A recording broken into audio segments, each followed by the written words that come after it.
दोस्तों, क्या आपके साथ कभी ये अध्याय हुआ है? हाँ, तो ये कहानी आपके लिए, क्योंकि आज हम बात करने वाले हैं उत्तराखंड के दियाई के देवता की कहानी। तो चलिए जानते हैं कौन है उत्तराखंड के दियाई के देवता। नमस्कार दोस्तों, तो आपका स्वागत है मेरे चैनल समृद्ध कहानियों में। आज मैं आपको बताने जा रहा हूँ उत्तराखंड के दियाई के देवता गोलू देवता की कहानी। तो चलिए जानते हैं गोलू देवता की कहानी। गांव के एक राजा थे जिनका नाम था झालू राय। उनकी 7 पत्नियां थी पर कोई पुत्र नहीं था। वो टेंशन में रहने लगे कि अगर मैं मर गया तो मेरे बाद कौन संभालेगा मेरा राज्य। तो एक दिन वो भैरव बाबा की तपस्या करते हैं और भैरव बाबा उनसे प्रसन्न हो जाते हैं। भैरव बाबा बोलते हैं, तुम्हें क्या चाहिए? तो भैरव बाबा के पूछने पर झालू राय बताते हैं कि मुझे एक पुत्र चाहिए। तो भैरव बाबा कहते हैं, तुम एक 8वीं शादी करो और उसकी कोख से मैं जन्म लूंगा। ये वरदान पाने के बाद राजा चले जाते हैं, पर उन्हें ये नहीं पता होता कि वो किससे शादी करें। वो कन्या ढूंढते हैं। एक दिन जब वो शिकार पे गए होते हैं, उन्हें बहुत ज्यादा प्यास लगती है। पास में एक कुआं होता है, वो वहां जाकर पानी पीते हैं। तब एक कन्या आती है और कहती है, तुम यहाँ का पानी नहीं पी सकते। राजा कहते हैं, परंतु क्यों? और तुम जानती भी हो मैं कौन हूँ?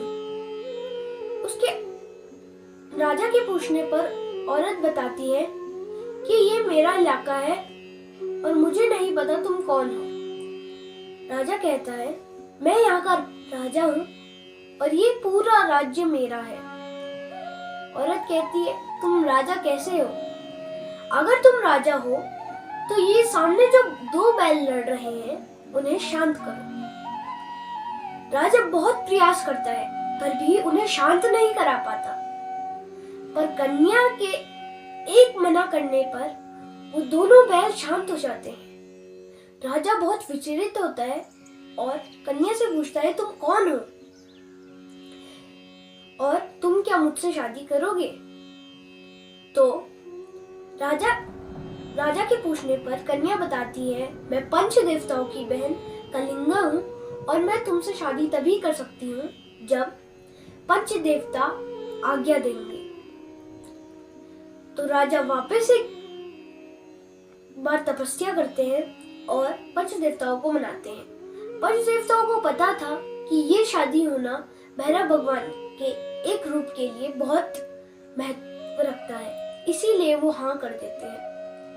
उसके बाद जब महारानी कलिंगा और राजा झालू राय जब अपने यहाँ महल में आ रहे होते हैं, तब 7 रानियों को ऐसा लगता है कि अगर 8वीं रानी से उनको पुत्र प्राप्त होगा तो उन 7 रानियों का महत्व खत्म हो जाएगा।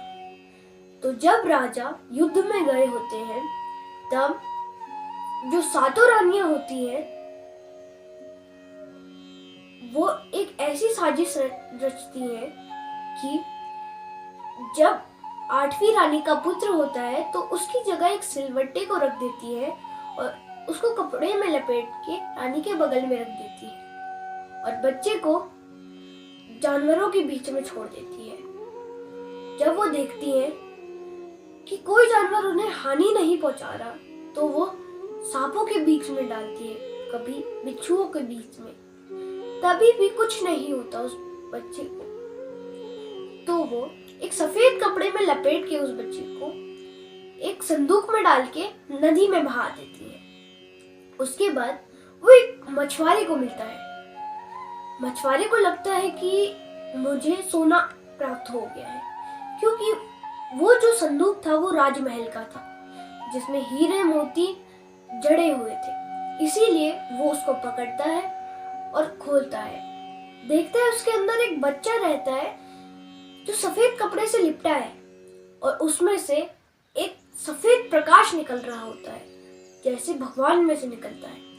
वो उसे पालता पोसता है और जब वो बड़ा होता है तो उसको ये याद आता है कि वो राजा झालू राय का पुत्र है। इसीलिए वो अपने माँ बाप से ये कहता है कि उसे एक घोड़ा चाहिए और वो सारी बात बताता है। पर उसके माँ बाप कहते हैं हम घोड़ा नहीं ला सकते क्योंकि हम खुद मछलियां बेच के पेट भरते हैं। इसीलिए उनके पास एक काठ का घोड़ा होता है। वो अपनी शक्तियों से उसे एक असली के घोड़े में बदल देते हैं। उसके बाद वो उसी नदी के पास जाते हैं और देखते हैं कि सातों रानी वहीं बैठी रहती है।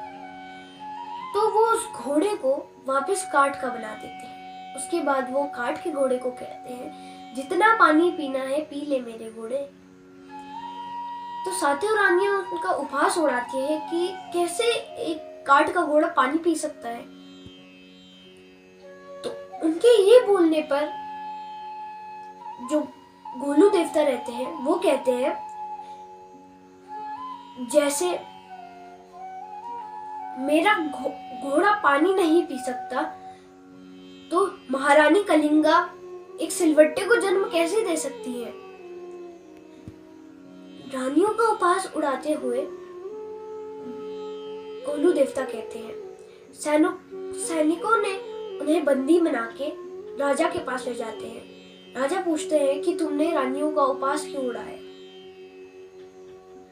तब उनके पूछने पर गोलू देवता सारी बात बता देते हैं कि कैसे उनकी माँ के साथ षड्यंत्र हुआ।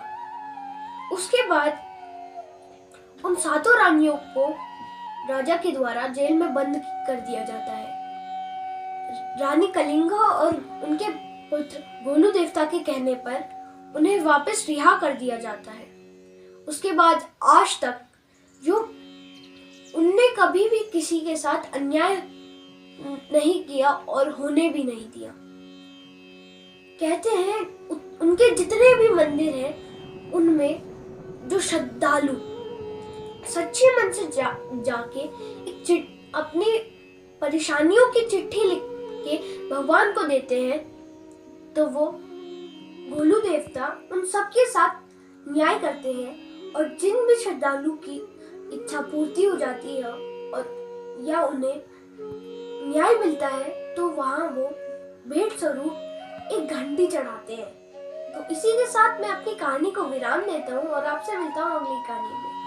मुझे ये जरूर बताइएगा कि आपको मेरी कहानी कैसी लगी। धन्यवाद।